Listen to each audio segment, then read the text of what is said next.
Olá pessoal, alunos e alunas aí do quarto PA, sou o professor Marcos de História e eu vou estar fazendo uma revisão aqui do primeiro bimestre sobre o conteúdo dessas listas que a gente vai passando para vocês. Como foram muitas listas, e para que o vídeo aqui não fique muito extenso, né, muito grande, eu escolhi os dois principais temas que a gente trabalhou aí nesse primeiro bimestre, que foi a Revolução Russa. Esse tema a gente, inclusive, chegou a trabalhar ainda numa aula presencial, né? E o stalinismo, que nada mais é do que um desdobramento da Revolução Russa. Então, é um período histórico logo após a Revolução Russa de 1917. Então, com essa revisão que eu vou fazer, ajuda vocês a responderem, né, as listas que eu passei para vocês, boa parte delas. E mesmo assim, se vocês tiverem alguma dúvida, é só me perguntar no grupo de WhatsApp durante a aula, eu vou estar respondendo vocês. Tiveram outros dois temas, né, que foi a Grande Depressão, a crise de 1929 e a Segunda Guerra Mundial. Como essa semana eu não vou passar uma nova lista de atividades, então na próxima aula eu posso trazer aqui uma correção das atividades, uma explicação também sobre esses temas. Até porque a Segunda Guerra Mundial já é um tema do segundo bimestre. Então aqui a gente está tentando fazer uma revisão, fechar o primeiro bimestre e depois dar início aí aos conteúdos do segundo bimestre, que no caso o primeiro conteúdo vai ser a Segunda Guerra Mundial.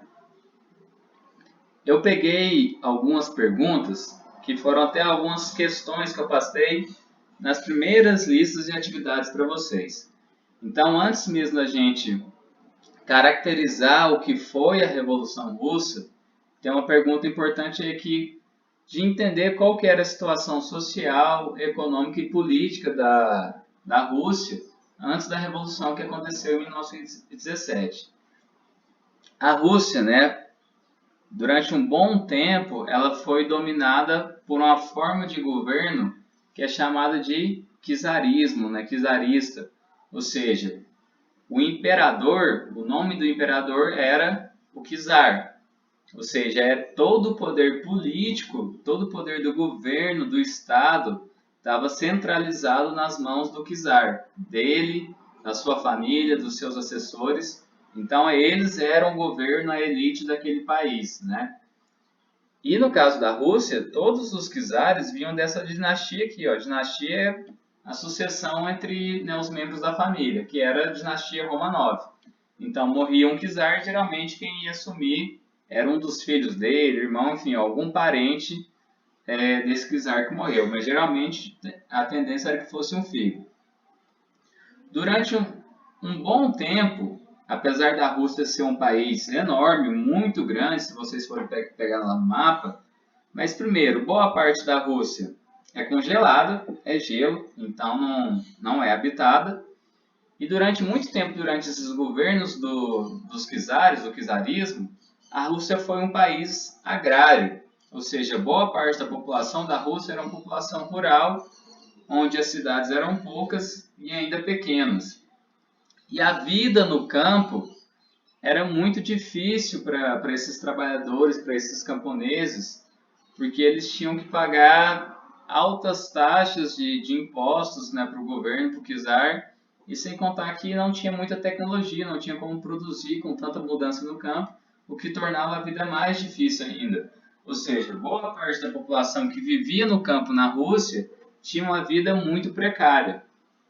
E mesmo, né, à medida que foi chegando no século XIX, século XX, 1800, 1900, alguns czares começaram a fazer uma série de reformas, né? Tentaram trazer para a Rússia indústrias, ou seja, modernizar o país. Mas eles não conseguiram fazer isso de uma forma efetiva. Apenas algumas cidades, principalmente a capital, né, São Petersburgo, Moscou, foram cidades que cresceram. E mesmo assim eles não fizeram uma série de reformas sociais necessárias que acabou deixando o povo ainda na miséria. Ou seja, ficava agora na miséria tanto o povo que vivia no campo, como também as pessoas que viviam na cidade, os operários que trabalhavam na indústria. Ou seja, esse era um cenário propício para a revolta popular, né? Além disso, além de todo esse cenário, o czar, o imperador, ele gastava boa parte do dinheiro do governo, que ao invés de investir na melhoria de vida do povo, ele gastava em guerras.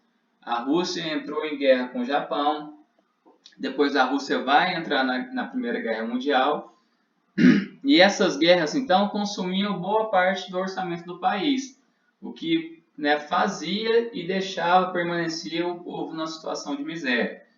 E quando você tem uma situação de miséria que perdura durante um bom tempo, isso é um cenário propício para que o povo se revolte contra o seu governante. Então, basicamente, é essa a situação social, econômica e política da Rússia antes da Revolução de 17.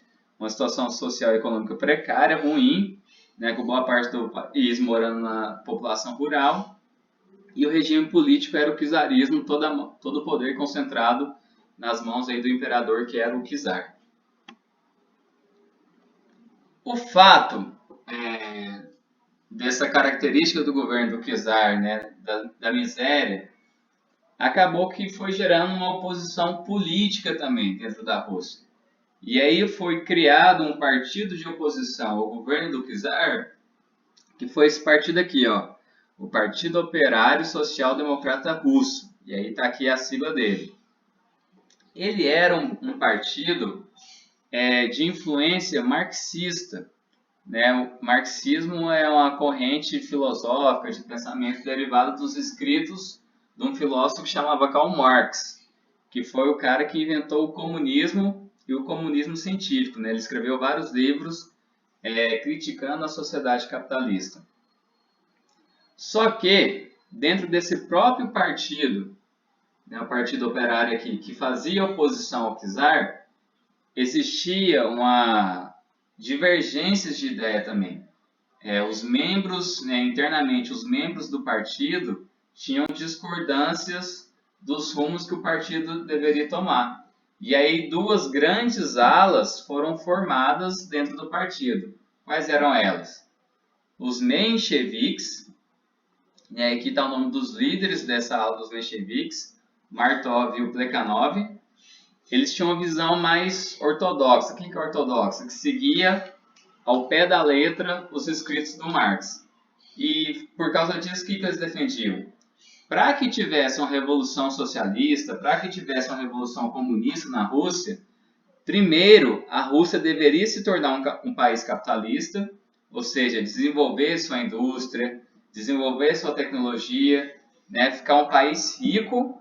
E aí, só aí depois é que os trabalhadores teriam condição de tomar o poder para poder distribuir essa riqueza.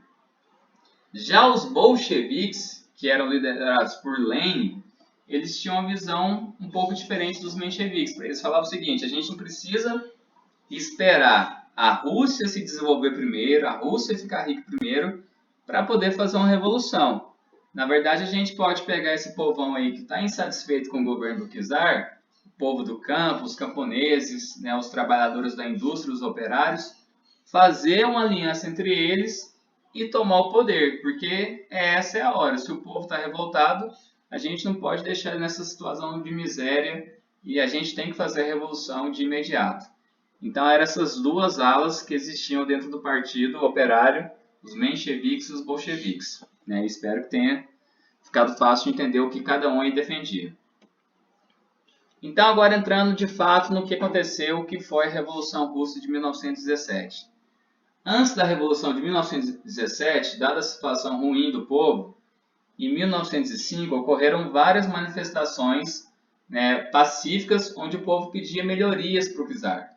Só que o czar, ao invés de atender essas reivindicações do povo, foi lá, mandou descer o cacete de todo mundo e matou muitas pessoas. Inclusive, um dos episódios ficou conhecido como Domingo Sangrento, né? Porque num domingo vários manifestantes foram assassinados. Porém, o czar fez algumas concessões, né? Ele cedeu um pouquinho. O que ele fez? Ele criou a Duma. A Duma era uma espécie de parlamento, de congresso, como a gente tem a Câmara dos Deputados aqui no Brasil, né? Onde né, permitia um pouco mais da participação popular na política, apesar do poder ainda continuar sendo centralizado no czar. E também foram criados soviets. Os soviets eram como se fossem conselhos, né, espaços onde as pessoas se reuniam para discutir política, para discutir várias coisas. Por exemplo, tinham os soviets das fábricas, né, então eles se reuniam para discutir os rumos da fábrica, política, né, os soviets do campo. Ou seja, eram conselhos populares formados por trabalhadores. Então, depois da revolta de 1905, o que teve de avanço foi a Duma, o parlamento, e a criação dos soviets, desses conselhos onde os trabalhadores se reuniam para discutir política. A Rússia participou da Primeira Guerra Mundial. E que nem eu falei, como ela participava da Primeira Guerra Mundial, isso fazia com que o governo gastasse muito dinheiro na guerra, enquanto dentro do país dele o seu povo estava morrendo de fome. Então isso gerou mais revolta ainda no povo, o povo morrendo na guerra e morrendo de fome dentro do país, e isso fez com que de fato em 1917, no mês de fevereiro, o povo fizesse uma revolução e tirasse o czar do poder. Então aqui acabou, em fevereiro de 1917, acabou o governo do czar. E essa foi a primeira fase, né? Então, depois da Revolução de Fevereiro, foi formado um governo provisório que tinha tanto, né, burgueses, ou seja, pessoas ricas, né, patrões de empresas e trabalhadores no governo. E, obviamente, quando você tem os ricos e os pobres liderando um país, isso vai gerar divergência, né? Vai gerar discórdia. Então, uma das principais discórdias era em relação à Primeira Guerra Mundial. Se a Rússia deveria ou não continuar na Primeira Guerra Mundial. Os burgueses, os patrões achando que sim, e os trabalhadores achando que não, que a Rússia deveria voltar para si e melhorar as condições de vida do seu povo. Então, diante desse cenário, em outubro de 1917, os bolcheviques, né, liderados por Lenin e Trotsky, vão comandar uma outra revolução, ou seja, eles vão acabar com esse governo provisório, tirar os burgueses, tirar os ricos, os patrões do governo e vão colocar os trabalhadores no poder. Então aqui é de fato onde acontece a Revolução Russa e onde começa o governo socialista, o governo comunista na Rússia, liderado aí pelo Lenin. Logo depois da Revolução Russa, os burgueses vão se aliar com outros países, por exemplo, os Estados Unidos, para tentar combater o comunismo. Então tem uma tentativa de fazer com que a Revolução Russa comunista não desse certo. Então os bolcheviques vão montar um exército chamado Exército Vermelho, liderado por esse cara que chamava Trotsky, contra esse exército branco que era o exército dos ricos, dos patrões, dos burgueses. E por incrível que pareça, o exército comunista consegue vencer e aí de fato começar o governo comunista na Rússia. Para a gente finalizar, então, aqui estão algumas medidas que foram tomadas, né? A Rússia sai da Primeira Guerra Mundial, né? Faz uma série de reformas sociais. Então, os bancos, as indústrias foram nacionalizados, né? Começam a pertencer ao governo e não aos patrões. Os títulos de nobreza perderam seu valor, então não adiantava falar que era um nobre, agora isso não tinha diferença nenhuma. Né, novas liberdades civis foram dadas para as pessoas poderem participar da política, as forças armadas ganharam nova formação e os operários poderiam participar da gestão das fábricas. Acontece que depois que a Revolução aconteceu, a Rússia estava quebrada. Então, o Lenin, que era o líder lá dos bolcheviques, dos comunistas, ele fez a nova política econômica, NEP, que era basicamente reabrir o país para as indústrias capitalistas entrarem no país, com isso desenvolver a economia para depois, de fato, implementar o comunismo e tudo ser do governo e tudo ser do povo. Mas a gente vai ver que isso não foi bem assim. Até porque, em 1924, o Lenin morre e aí vai começar uma disputa entre o Stalin e o Trotsky, que era como se fossem discípulos do Lenin. E quem vai ganhar essa disputa é o Stalin, que aí ele vai conseguir desenvolver a Rússia, mas ele vai fazer um governo muito autoritário.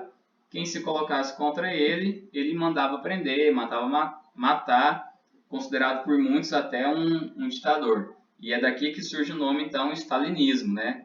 onde tudo que for feito na Rússia vai girar em torno da figura do Estado desse governante.